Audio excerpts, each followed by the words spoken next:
प्यारे बच्चों, good morning. आज का हमारा जो टॉपिक रहेगा वो रहेगा हमारा आज what are various mode of online payment system. तो कौन कौन से मोड हो सकते हैं ऑनलाइन पेमेंट सिस्टम के, उसके बारे में बताना चाहूँगा। सबसे पहले तो ये पता होना चाहिए भाई कि ऑनलाइन जो पेमेंट ट्रांसफ़र होती है उसको बोलते क्या हैं। उसको बोलते हैं इलेक्ट्रॉनिक फंड ट्रांसफ़र। इसके various mode of electronics fund जो ट्रांसफ़र है उनमें से सबसे पहले आता है एनईएफटी, जिसकी जो फुल फॉर्म है वो है नेशनल इलेक्ट्रॉनिक्स फंड ट्रांसफ़र। दूसरा आता है इसमें RTGS, real time gross settlement. उसके बाद आता है इसमें यूपीआई। यूपीआई को हम यूनिफाइड पेमेंट इंटरफेस भी कहते हैं। और जैसे कि हमारे पेटीएम है या जो भी हमारे ई वॉलेट्स होते हैं वो जो होते हैं उसमें यूपीआई का यूज़ होता है। एक यूपीआई कोड बनता है, उसके द्वारा भी हमारी पेमेंट एक जगह से दूसरी जगह जो है ट्रांसफ़र हो सकती है। उसके बाद आता है हमारा भीम। इसको जो है भारत सरकार ने बनाया था। इसका जो फुल फॉर्म है भीम का, BHIM, Bharat interface for money. तो ये चार जो इलेक्ट्रॉनिक्स फंड ट्रांसफ़र हैं उसमें चारों चीज़ें आती हैं। उसके बाद दूसरे नंबर पे रहता है हमारा ई वॉलेट। ई वॉलेट जैसे कि गूगल पे हो गया या पेटीएम हो गया, भीम, इस तरह से जो भी वॉलेट्स हमारे बनते हैं। या एक मेरे को याद नहीं आ रहा है वो क्या है वो, चलो आपको मतलब फॉर एग्जांपल के लिए मैंने बता दिए, जैसे गूगल पे, भीम या जो भी ई वॉलेट्स हैं वो जो है इलेक्ट्रॉनिक फंड ट्रांसफ़र के लिए काफ़ी फ़ायदेमंद साबित होते हैं। उसके बाद जो है हमें एक और माध्यम है जिसके माध्यम से हम जो है वो अपना फंड ट्रांसफ़र कर सकते हैं, वो है क्रेडिट कार्ड। क्रेडिट कार्ड के माध्यम से भी हम अपना जो फंड है उसको ट्रांसफ़र कर सकते हैं। तो मैं थोड़ा सा ब्रीफली आप लोगों को बताना चाहूँगा कि NEFT stand for national electronics fund transfer. It is a system of electronics transfer of money from one bank to another. NEFT जो है उसको कौन या किस तरह से ऑपरेट किया जाता है। NEFT operates in half hourly batches. NEFT transaction allow from corporate and individual to transfer fund through online means in a quicker um, uh,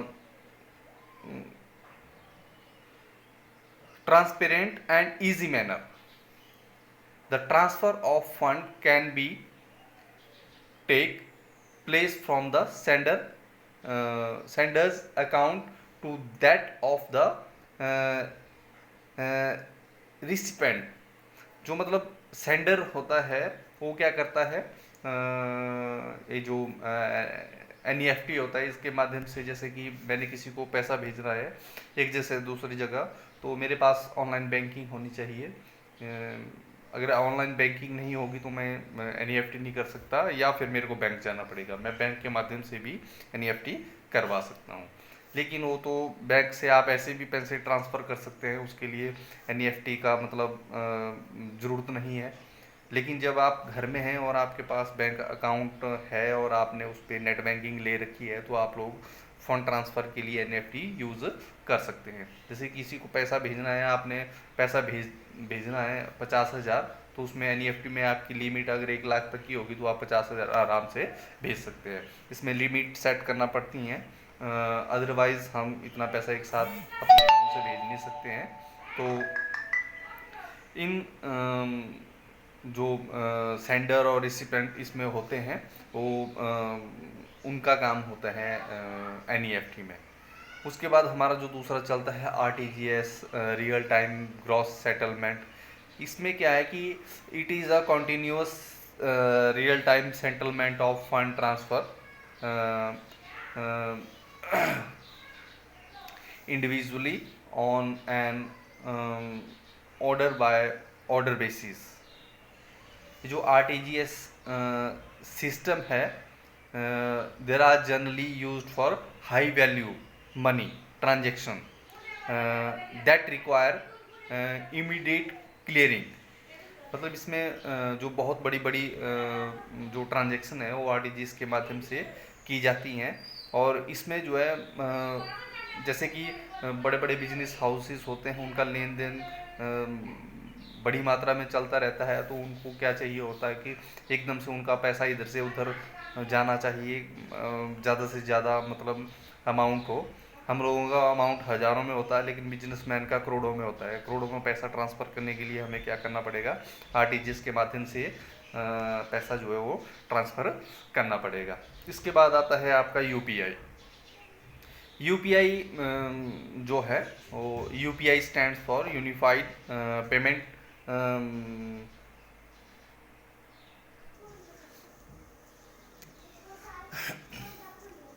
unified payment interface. It is a smartphone applications which allow user to transfer money between bank accounts. It is single window mobile payment system.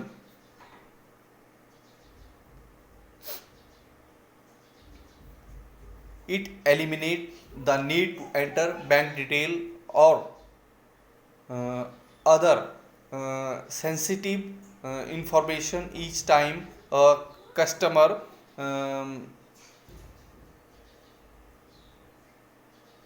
Initiate a transaction. तो UPI के माध्यम से जो transfers होती हैं, UPI जो है वो हमारे एक मोबाइल या स्मार्टफोन की एक ऐप के माध्यम से हम क्रिएट कर सकते हैं, जिसमें कि हम अपना अकाउंट जो है या बैलेंस जो है एक जगह से दूसरे अकाउंट में जो है ट्रांसफ़र कर सकते हैं अपने ऑनलाइन अकाउंट के माध्यम से, जो कि हमारे स्मार्टफोन में अवेलेबल होगा। उसके बाद हमारा चलता है भीम, भारत इंटरफेस फॉर मनी। ये किस तरह से वर्क करता है? It is an initiative to enable fast, secure, reliable cashless payment through your mobile phone. Bheem is based on unified payment interface to facilitate e-payment directly through bank. मतलब ये भी हमारे जो मोबाइल्स वगैरह हैं उसके ऊपर ऐप को हम डाउनलोड कर सकते हैं, इसमें अपना ई पिन सेट कर सकते हैं। इसके माध्यम से हम जो पेमेंट्स हैं उनको एक जगह से दूसरी जगह कर सकते हैं। तो ये भी एक ई पेमेंट का एक मतलब इलेक्ट्रॉनिक्स फंड ट्रांसफ़र का एक माध्यम है। इसके बाद आता है हमारा e wallets. E wallets is a type of electronics card which is used for transaction made online through computer और अ स्मार्टफोन। ई वॉलेट्स से जो फंड ट्रांसफ़र कर सकते हैं वो अपने ई वॉलेट्स के माध्यम से भी कर सकते हैं और कंप्यूटर के मोबाइल के माध्यम से भी कर सकते हैं, और अपने कंप्यूटर के माध्यम से भी कर सकते हैं। It's utility the individual bank accounts to makes payments.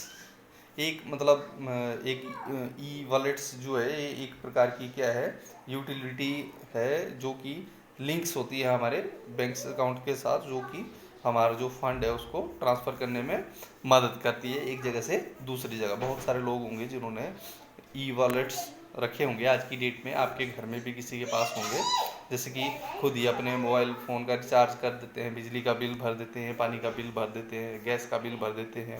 ये सारी चीज़ें जो है ई वॉलेट से होती हैं। वो आपका पेटीएम भी हो सकता है, गूगल पे भी हो सकता है, एयरटेल वॉलेट्स भी हो सकता है, या कोई अदर जो वॉलेट्स है वो भी हो सकते हैं। उसके बाद हमारा आता है इसमें क्रेडिट कार्ड। क्रेडिट कार्ड जो हमारा एटीएम होता है, एक डेबिट कार्ड होता है और एक क्रेडिट कार्ड होता है। जो डेबिट कार्ड होता है उसके माध्यम से हम पैसे निकाल ही सकते हैं। जो डेबिट कार्ड होता है उसके माध्यम से जो क्रेडिट कार्ड होता है उसके माध्यम से हम मतलब पेमेंट्स वगैरह कर सकते हैं। उसमें बैंक अपनी तरफ से कुछ पैसा देता है, कुछ एक इंटरेस्ट पे, जिसको हम यूज़ कर सकते हैं और कुछ दिनों के अंदर वो पैसा हमें उसके अंदर डालना होता है। तो क्रेडिट कार्ड के माध्यम से भी हमें सारे जो फाइनेंशली बेनिफिट्स हैं या जो भी चीज़ें हैं फंड ट्रांसफ़र की, उसको कर सकते हैं। तो डियर स्टूडेंट, आज का जो हमारा टॉपिक था वो बेसिकली जो इलेक्ट्रॉनिक फ़ंड ट्रांसफ़र उसके ऊपर था, किस तरह से वो पेमेंट्स की जा सकती हैं और किस तरह से आप लोग कर सकते हैं। लेकिन आज की डेट में जो फ्रॉड्स हैं वो भी बहुत ज़्यादा मतलब हो रहे हैं ऑनलाइन माध्यम से। तो आप लोग जो कंप्यूटर साइंस के स्टूडेंट हैं, आप लोगों को इस चीज़ की जानकारी होनी चाहिए कि भी ये जो कॉल्स वगैरह बैंक की तरफ से आती हैं, ये फ्रॉड्स होती हैं। बैंक कभी भी अपने कस्टमर्स को कॉल नहीं करता है। अगर बैंक को कोई काम होगा, कुछ होगा, तो बेकायदा अपने जो लेटर पैड होगा बैंक का, उस पर लेटर निकालेगा, आपके घर तक जाएगा, वो आपको बैंक बुलाएगा, ना कि आपकी इन्फॉर्मेशन मोबाइल फ़ोन के ऊपर पूछेगा। तो इसीलिए सतर्क रहें और दूसरों को भी अवेयर करें इस चीज़ के रिगार्डिंग। कई बार ऐसा होता है कि ये जो फ्रॉड करने वाले होते हैं, ये झांसे में ले लेते हैं कि भाई आपका पैसा डबल कर देंगे, ऐसा कर देंगे, वैसा कर देंगे, लेकिन ऐसा कभी नहीं होता है। हमारा पैसा कोई भी डबल नहीं कर सकता सिवाय बैंक के, उसमें भी कई साल लग जाते हैं तब जाके वो पैसा डबल होता है। तो इसीलिए जागरूक रहें, सतर्क रहें और दूसरों को समझाएं। और साथ ही साथ जो आजकल बीमारी का दौर चला हुआ है, उसे भी आप लोग बच के रहें, घरों से बाहर ना निकलें। घरों से मीन्स अपने बाज़ार की तरफ ना निकलें, घर का जो काम है वो करें और घर में स्टे रहें, सेफ रहें। Thank you.